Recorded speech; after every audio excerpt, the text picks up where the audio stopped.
Hello, friends. Are you passionate about sex equality or equality in general? If so, listen on. Please know this is not about me. This is actually a U.S. history lesson and also a lesson in Shaktism, a foundational lesson in Shaktism, or today is the Shambala warriors.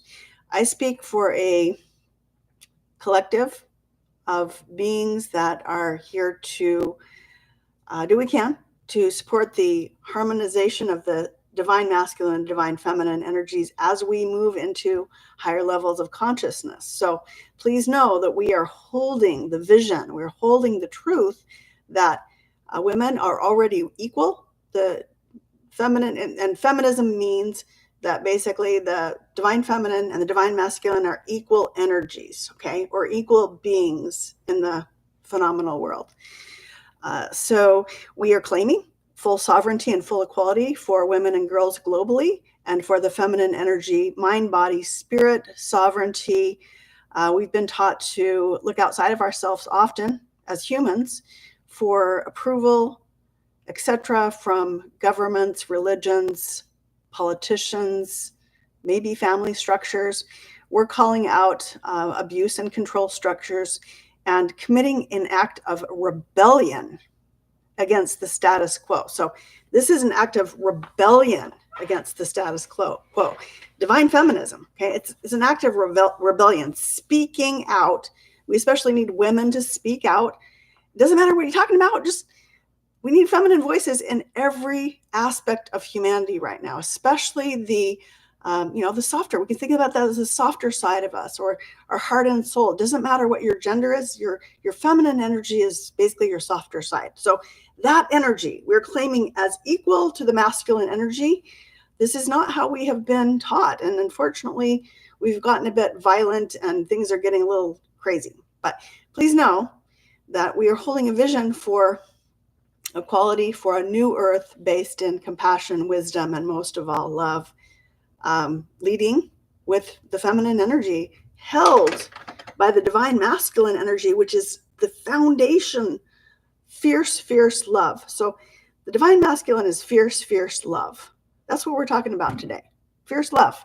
That is the foundation of Shaktism. Okay, so I'm actually applying yoga philosophy to feminism, basically. And I have a Tibetan and Vedic lineage. I've meditated for over 20 years. I have degrees in economics and psychology, and have worked in corporate America for 20 years. Okay, so I didn't just fall off the, armchair tantric couch. Whatever, I don't know, maybe I did. But the point is I'm still talking. Okay, so we're gonna talk about Susan B. Anthony. And at the time of Susan B. Anthony, like, she noticed that women were getting abused, basically straight out. She knows that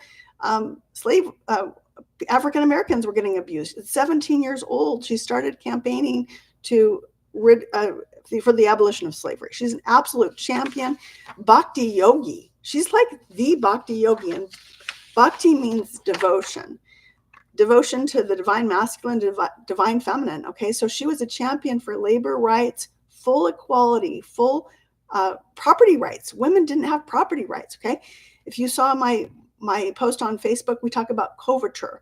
Women were not could not own property for the most part in the United States of America from 1776 till around 1921. Really, when we got the vote, and we still do not have full published equality. So that's stupid. We're just going to say it's stupid, and we don't even need to say why, do we?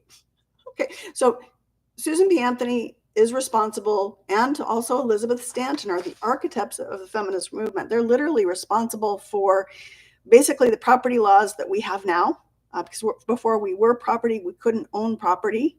We were property, okay? And there's a trigger warning on this because, when you talk about feminism or history, it can be triggering. So if you have a sensitivity to this sort of thing, please don't, you might want to, check in with yourself. Okay. So I'm going to be talking about 1776 to 1921-ish. And, I actually call those the hell years of feminism. And it took me a long time to actually even feel like I could talk about it. And today's the day. Susan B. Anthony's birthday. It would have been her 104th birthday. Okay. So anyway, so we're starting, Shaktism starts with equality. That's it. We start with equality with the Shiva and Shakti. We're one. Okay. So from a basic non-dual standpoint, beings that are able to hold the reality that we're all as one, we're all energy. The sacred masculine and sacred feminine are one, coming from a place of love, a place of unity consciousness. Things are going to be a lot easier as we move into higher levels of consciousness, able to flow. That's Shakti, okay, held by the divine masculine, okay? And we also have other energies here, okay? And those are based in fear. Things like social media, systems that we're looking outside of ourselves for approval, or people, et cetera, okay? Nothing outside of ourselves will ever give us a sense of self, okay? This is what Shaktism is all about, okay? Okay, those are based in fear and division. Fear and division, love and unity, okay? And we choose, because this is a planet of free will. We choose which one we take, okay? So Susan B. Anthony, noticed, hey, wait a minute, women don't have equality and they're getting beat up. Okay, we're just going to say that right now. Okay, because there's no, the power dynamic is way out of balance because our husbands were either owned by our husbands, our fathers, owned property. We couldn't own property. We were property. Okay, so if you had a bad master or husband, you have no rights to your children, you have no rights to the clothes on your back. You'd be lucky if you get away with them. And you do not own any money. Okay, that's a great way to keep the feminine down. What does bully consciousness do when they're on the playground? The first thing they do, they threaten your mother, right? Threaten the mother. Good strategy, okay? Strategies work for many years to keep women quiet, dumbed down, and all of us dumbed down and divided. So we're literally programmed to beat up on our feminine expression, okay? Doesn't matter what gender we have, okay? So now, today, Susan B. Anthony and the efforts of all the feminists, which is significant. On January 27th of 2020, we ratified the Equal Rights Amendment to the U.S. Constitution, which was drafted by Alice Paul in 1920, which basically says the U.S. cannot discriminate, and any other state cannot discriminate based on sex or gender. Okay, so that amendment has ratified by 38 states and House and Congress in 1972. Okay, it's done. All we need is for our officials to publish it. In April of 2023, 47 GOP senators voted against constitutional equality for U.S. women, girls, and those who do not identify as men and have penises. Okay, that's stupid. In 2023. Okay, it's just stupid. So literally we're held down by constructs, beliefs, systems that were based in misogyny, okay, from a long, long time ago. Silly, okay? But the ERA is ours. So I am saying that literally right now, women hold the keys to our own liberation, okay? So when I ask my guides as an illustration of old world feminism, because this is what Susan B. Anthony built, okay? There were some things that were amazing about it, but then there were some things that need to be shifted, okay? One of the main things that worked is they were based in spirituality. Susan B. Anthony was a spiritualist. She was a Quaker. Now, in Quakerism, women and men are considered equal. So this basically formed her psyche. So she had no construct that she was less than any man. She loved men. We love men. That's a new feminism. We love men. You're our best allies. Absolutely. We need help. Please contact me. Donate. Okay, so, ERA. ERA has the support of 1,000 companies right now. Okay, so corporations could represent that organizational energy we need to basically get basic human rights for U.S. women in 2024, which seems ridiculous. But that's what Susan B. Anthony started. Okay, so here's the deal. So let's start with the rights and sentiments. Okay, 1848. Okay, Elizabeth Stanton and some other badass feminists got together, including men, said basically signed a document called the Rights and Sentiments Declaration, which basically says that men and women are equal. That's it. Okay. Women were afraid to go to this. Like, they were afraid. And men needed to speak for them. Okay. So Susan B. Anthony was literally an example of how we can use our voices to create change. And now it is absolutely imperative that we do, those that are ready. Okay. So this is basically the start of the feminist movement. So now Susan B. Anthony was a badass around this. Okay. So her and Elizabeth Stanton, basically Elizabeth Stanton would write her speeches and Susan B. would deliver them. Okay. They were not liked. They were criticized, and they got a bunch of bad social media back in the day, guys talking smack about them. People would throw bad vegetables at Susan B. Anthony, and they were really mean. And that's kind of sucky, right? That's the kind of shit she had to deal with. We have to deal with this too. Okay. So we're talking about 1776 Me Too movement. Okay. So where did this start? Okay, 1776, we signed the Constitution and we left women out. And hey, Abigail Adams says to John Adams, her husband, who was about ready to sign the Constitution in the spring of 1776, she basically said, hey, don't forget the ladies. This is a famous letter. Don't forget the ladies. If you don't remember the ladies, we will form a rebellion. We will form a rebellion, as we will not be subject to laws that we have no participation in creating, basically. And what did he say? He said, "You're so saucy, Abigail. You're so saucy." He dismissed her. Okay, so women have been getting dismissed. We've basically been trying to get recognized. That's the feminist movement. We just want to be recognized as humans, equal humans, but we get dismissed. Okay, where did this start? Big trigger warning on this one. Okay, most of our founding fathers, if we look at them today's standards, they're colonialists, they're racists, they're sexist, they're misogynist.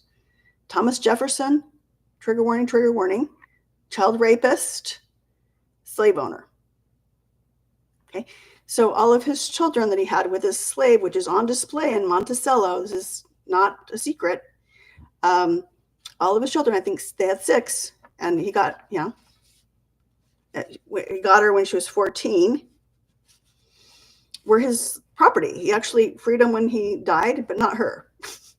And he tore their house. Okay, so this is the level of consciousness that we started our country with. Okay, sex trafficking, violence against women is not only a sport, it's not only entertainment in our country now, it's also sex education. Epstein, Weinstein, Hefner, any prince, kings, etc., have been basically serviced by the subjugation of women. And there's a lot of energy around keeping women down.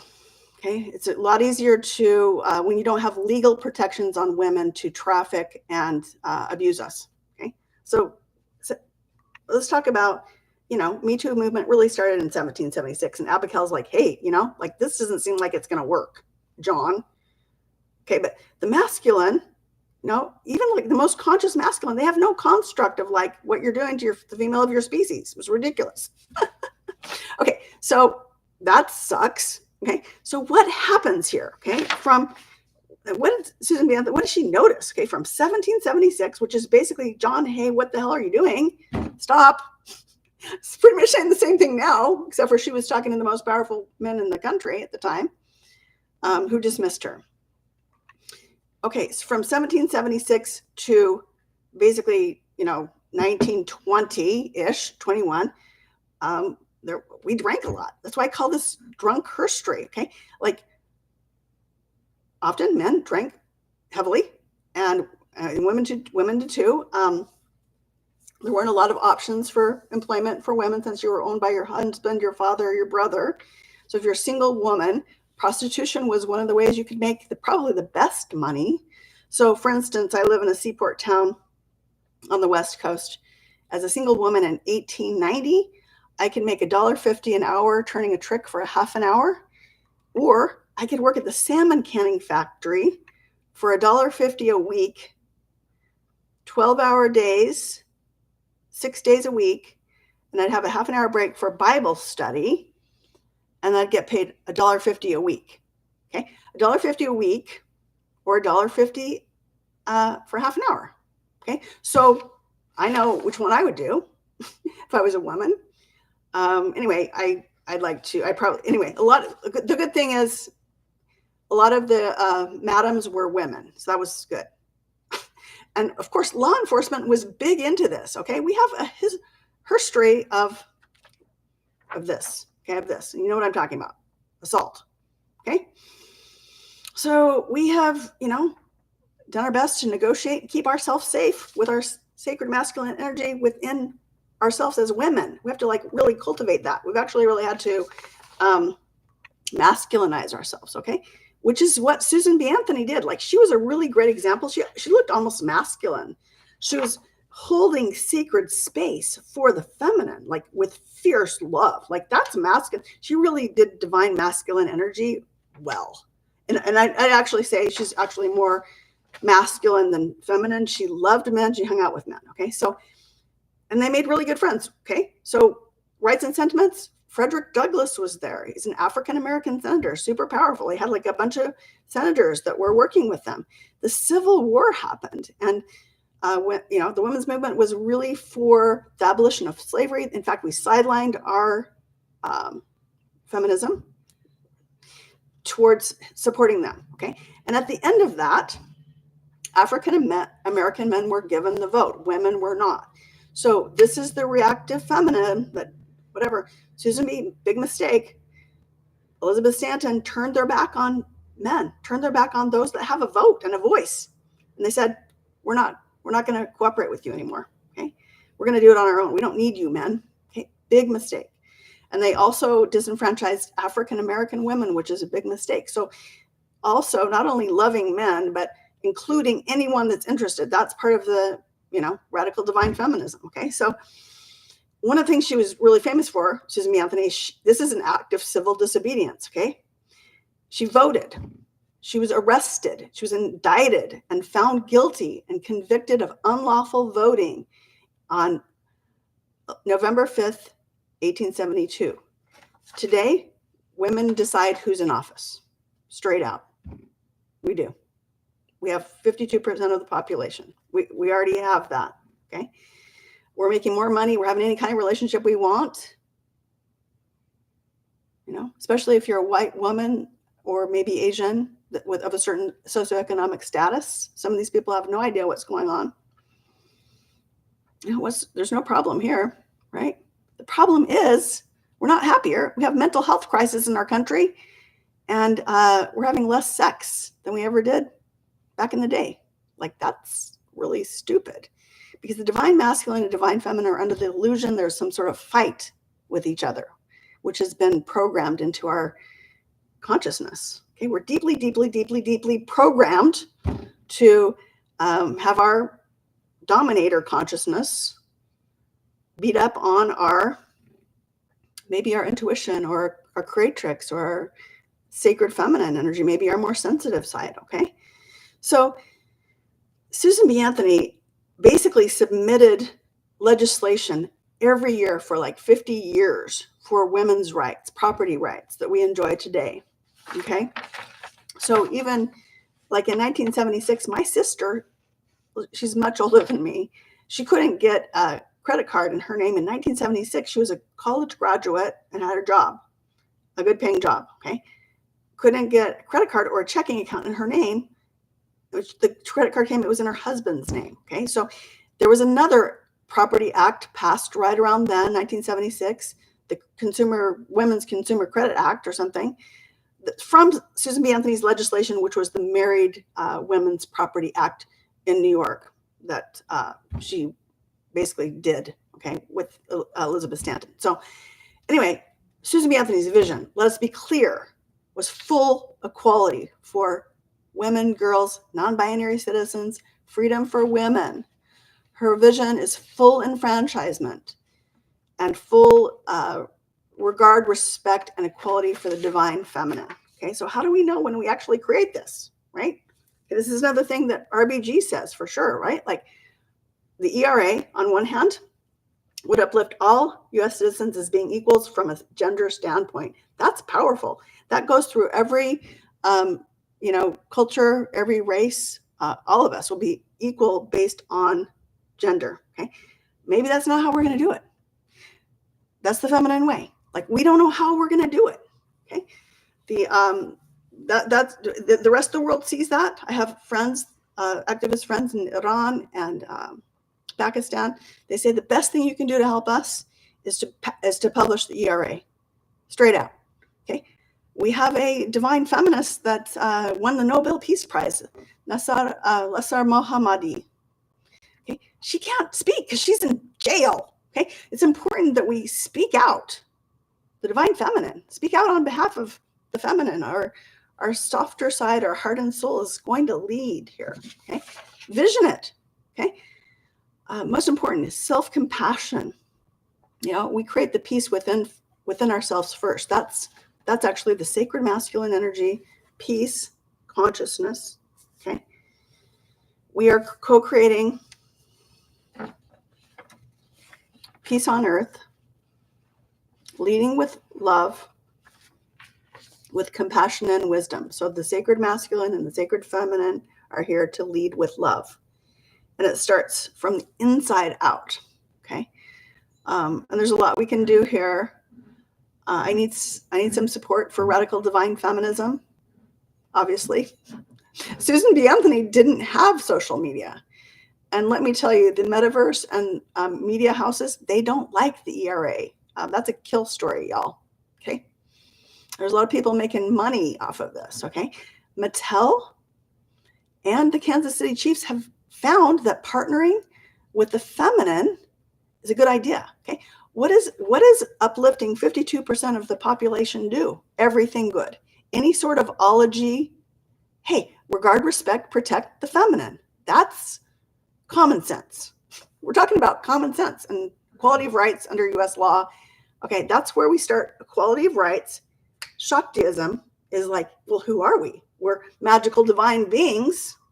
Spiritual beings having the human experience. Susan B. Anthony was that. She acted from her spirit. She acted from service.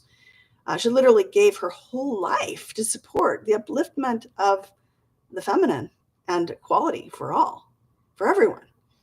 So I think she was actually like close to being an enlightened being. She was really like, she's like a mother for us, right? Like if it wasn't for her, we would be... And Elizabeth Stanton, it would be like, I shudder to think. It would be more like idiocracy than it is now. It would, I don't know if we'd still be here. Okay. Literally, like we are creating a new world for our children. Like, do you want to support the sacred feminine? Okay. That's a good idea. That's all I'm saying here. Okay. Anyway, so the yoga way would be, we are one.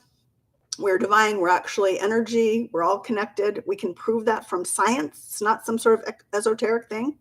There's a source. Most people believe in that. We're not separate. We're actually, non-duality. I'm all about non-duality. We're one being. We're literally humans having an experience. The matrix is real. We create our own destiny. So the challenge is we are trained to think about what we do not want, fighting against what we do not want. That's actually feeds the dark side. So we're literally going to cut that out, slicey dicey. Ego, greed, lust, anger. We have a lot of anger in the feminist movement. We got to get rid of that. Okay. And a lot of that is seeing the inner misogynist. That's the way out of that. Like, how am I beating myself up saying, I can't express my feelings or whatever it may be, right? Like cutting that out. Gone, done. We're going to see stuff that's hard to see in 2024. Hard to see. A lot of this stuff is coming to the surface. Our shadow side, our collective shadow side. So literally, we are all accountable for the level of dominator consciousness. We're all accountable for the level of unity consciousness. We can forego the slave self to stand in our higher self, and we get to choose. This is a planet of free will. So I declare the rise of radical divine feminism, Shaktism, I'm here to, we're going to do civil disobedience. It's going to probably be more like yoga festivals, that sort of thing. That sounds more fun. It's fun. Okay, that's the other thing. It's going to be fun. There's going to be men there because they're the best feminists of all. Okay, you are Knuff. You can support us, Knuff. Okay, so seriously, now is our time. It starts with self-love, self-compassion, creating inner peace. I'm open to talking. Please subscribe. Please donate to our cause, Shakti Tribe, because we're literally here to help make the great shift. Everyone's got their part here. And I will be on this channel and also on Facebook. Please subscribe and join. And I'm wishing you all the best, all my love. And the love that you seek is inside of you. It's in all of us. We're creating our own reality. And we're one. There's only one of us here. Okay? Radical ideas. Blessings to you.